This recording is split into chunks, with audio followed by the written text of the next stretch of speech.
We're coming up on the 25th anniversary of the Montreal Screwjob. Adam Arpin wants to know, how would Ric Flair have handled himself if he had been in Bret's shoes and the bell was rung directly after Rick was put in his own figure four?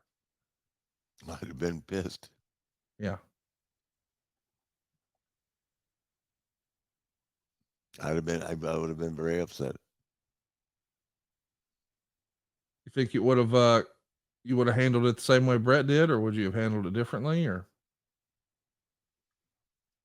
Well, I think it's because in a difference in our age that even like the reason I'm sitting here today is, and I've learned, I've had to learn, I've been forced to learn how to move on, yeah, and I understand.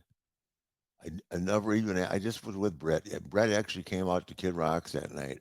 yeah. After the show, and I spent more time with Brett in the last couple weeks at a signing, and then that weekend. Um, I don't remember. I just think that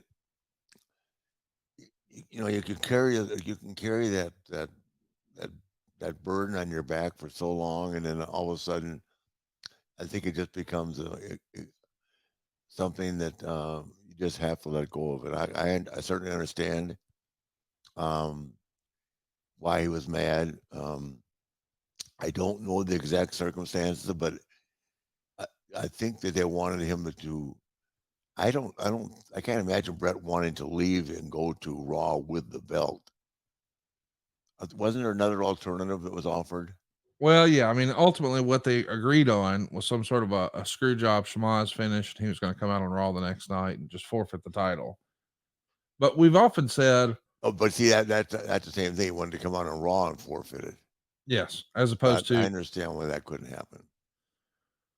yeah. I totally understand why that couldn't happen. We had a conversation recently about what if with Bruce Pritchard. The idea being, what if Steve Austin didn't injure his neck? What if Owen didn't accidentally drop him on his head at SummerSlam 97? He would have been available to be an opponent for Brett, and maybe in Montreal, that wouldn't have been quite the WrestleMania moment, but Stone Cold could have beat Bret Hart in Montreal. That would have changed everything. Maybe the screw job wasn't necessary. Maybe Shawn Michaels doesn't wind up wrestling The Undertaker in a casket match and injuring his back at Royal Rumble. It would have changed everything, but it happened the way it happened. So it's cool to get your perspective that you would have been Well, just as I can't give you the most accurate perspective because I wasn't there. right.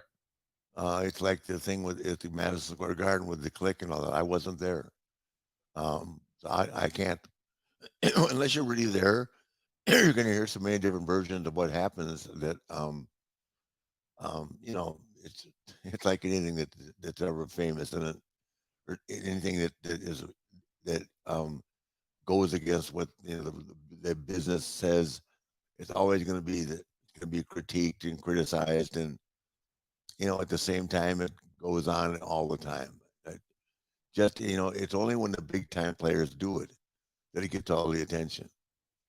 Little guys can do anything that's wrong. They can cause equally as much, bad blood, but they don't have any recognition, and they're nobody gives a damn, a fuck, a damn, whatever. Yeah.